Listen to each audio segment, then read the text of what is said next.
All right, let's jump right in, shall we? Today, we're going deep with Reckitt Beckinser, the makers of Lysol, Dettol, and Finish. Yeah. Brands most of us probably use every day, but we're digging deeper than just brand recognition today. Exactly. We're cracking open their 2023 annual report, trying to understand how this company, a true consumer goods giant, operates. When I say giant, I mean giant. Think about it. They sell something like 30 million products every single day. 30 million. Wow, that's a staggering number. But this deep dive isn't just about mind-blowing stats. Right. It's about understanding their business strategy, how they're tackling these huge global trends impacting all of us. Trends like sustainability, the evolution of global health and hygiene, and even how consumer habits are changing. All while, of course, trying to keep their shareholders happy, which, let's be honest, is a pretty important piece of the puzzle for any company. No doubt about it. It's a fascinating balancing act, right? Yeah. Purpose and profit on such a massive scale. Absolutely. It's something a lot of companies grapple with, but RB seems to be navigating it pretty effectively. So to kick things off, let's break down their business structure a bit. RB essentially operates in three main segments: hygiene, health, and nutrition. You could say they've got all the bases covered for a healthy life. It's a smart move, really. It really is. And it seems to be a deliberate strategy on their part, wouldn't you say? Totally. They're positioning themselves to address these everyday needs that impact, well, everyone's well-being globally. So let's take a closer look at the first segment, hygiene. I mean, the first thing that pops into my head is Lysol, especially after everything we've been through with the pandemic the past few years. Yeah, Lysol is a powerhouse for them, no question. But they've also got Harpic. Harpic. Rami, what's that again? Harpic is a toilet care brand. And get this, it's the top toilet care brand globally. Seriously. Wow. I learn something new every day. Right. And then, of course, they have Finish, which is a dominant force in the dishwashing space.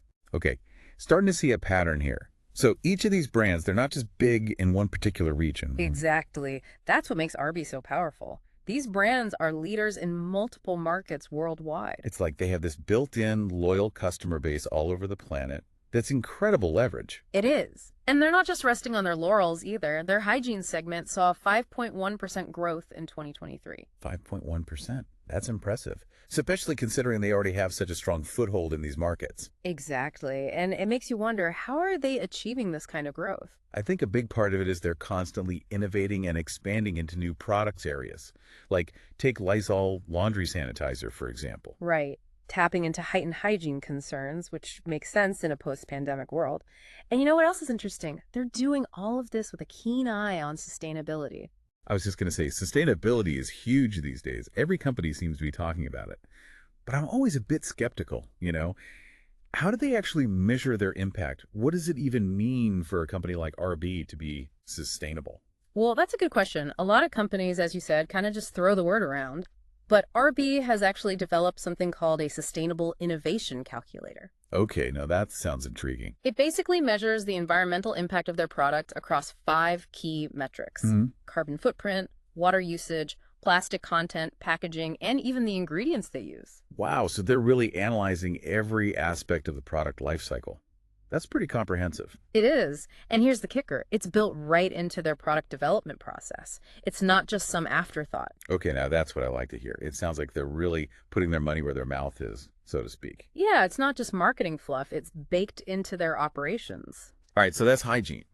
Let's move on to the next segment, health. It seems like this segment is really booming these days as people are focusing more on self-care and preventative health measures. Absolutely. And RB is right there meeting that demand.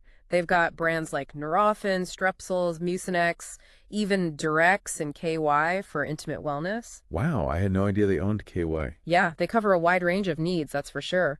But what's really interesting to me is they're going beyond just treating symptoms. What do you mean by that? Well, they're investing heavily in science-backed products that actually address the underlying issues. Take Nariva, for example. Right. It's a brain health supplement. They're actually conducting clinical trials to prove its efficacy. Oh, wow. So they're not just slapping a label on something and hoping for the best. Not at all. They even ran a clinical trial for Nariva Ultra, which showed real results in boosting mental alertness. So they're taking a much more proactive approach to health and wellness. That's pretty impressive. It is. And it seems to be resonating with consumers. Their health segment grew 5% in 2023. 5%. All right, so that's 2 for 2.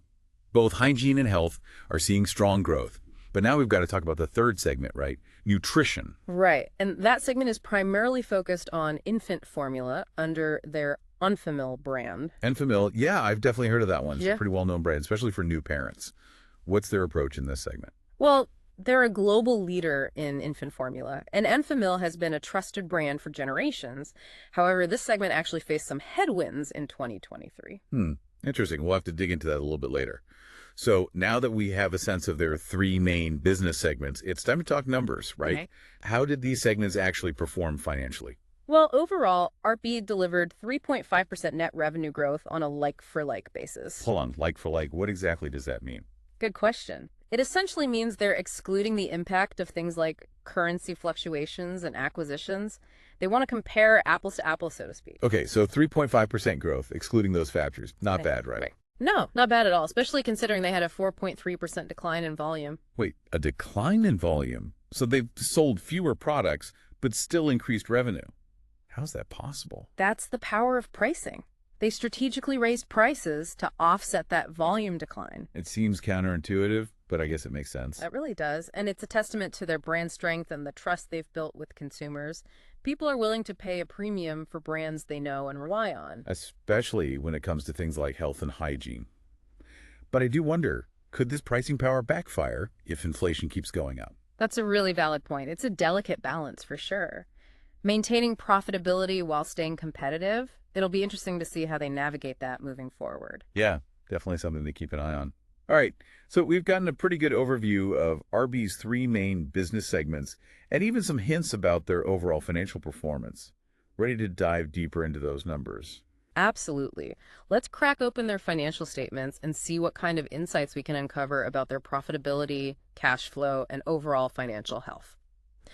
Okay, so let's start by taking a look at RB's income statement for 2023. It basically gives us a clear picture of their revenue and expenses and ultimately their profitability. Okay, so it's like a financial report card showing us how much money they made and where it all went. Exactly. And their net revenue for 2023 was a whopping 14.6 billion pounds. That's their top line, the total value of all their sales. That is a massive number. But, I mean, revenue is only one part of the story, right? You need to factor in all their expenses before you can really gauge their profitability. Right. So their gross profit, which is their revenue minus the direct costs of making and selling those products, was 8.76 billion pounds. Okay, so they're making a good profit margin on each product sold. But what about all the other expenses that go into running a massive global business like this? Things like marketing, research, salaries, all of that. Yeah, all those costs add up. Those are considered their operating expenses, and in 2023, those totaled 5.39 billion pounds. Okay, so significant spending to keep the lights on and keep those innovations coming.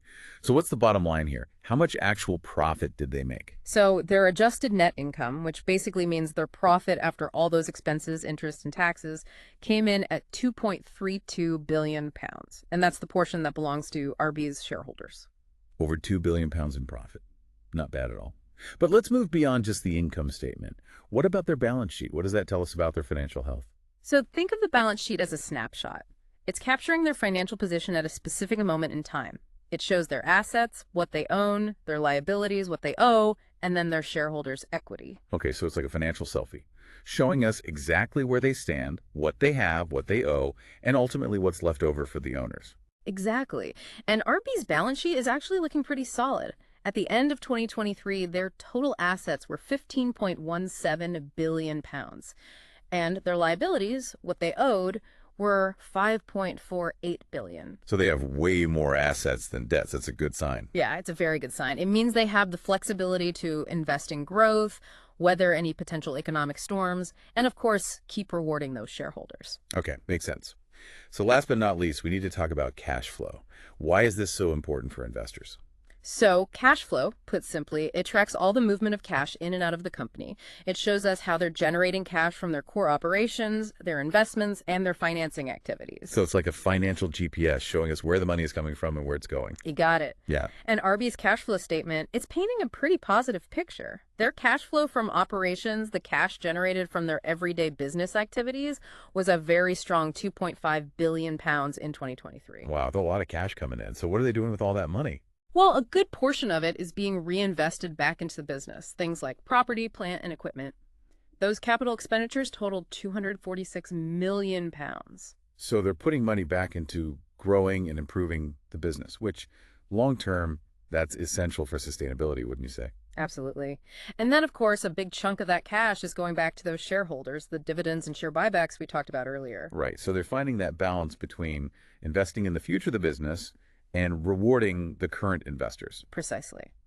Now, one key metric to really pay attention to here is their free cash flow. And this is basically the cash they have left over after they've covered their essential operating expenses and those capital expenditures. Okay, so it's the money they have available to, I don't know, pay dividends, buy back shares, maybe make acquisitions, or even just kind of save it for a rainy day. Exactly. And in 2023, RB generated a very impressive £2.26 billion in free cash flow, which really speaks volumes about how efficient their operations are and their ability to consistently generate cash. It's definitely a testament to their strong financial management. Okay, so we've dissected their income statement, their balance sheet, and their cash flow statement. What's the overall takeaway here? The takeaway is RB is in a very strong financial position. They've got strong revenues, healthy profit margins, a really solid balance sheet, and impressive cash flow.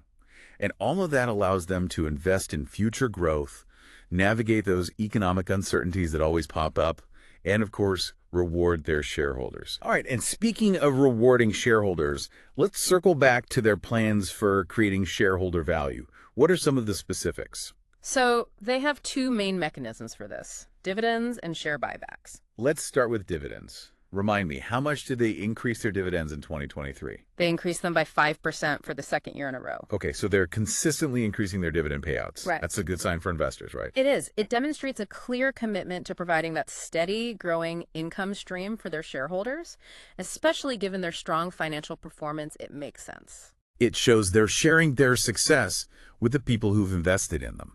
All right, so let's talk about those share buybacks. How does that work and what's the main benefit there? So back in October of 2023, RB launched a £1 billion share buyback program.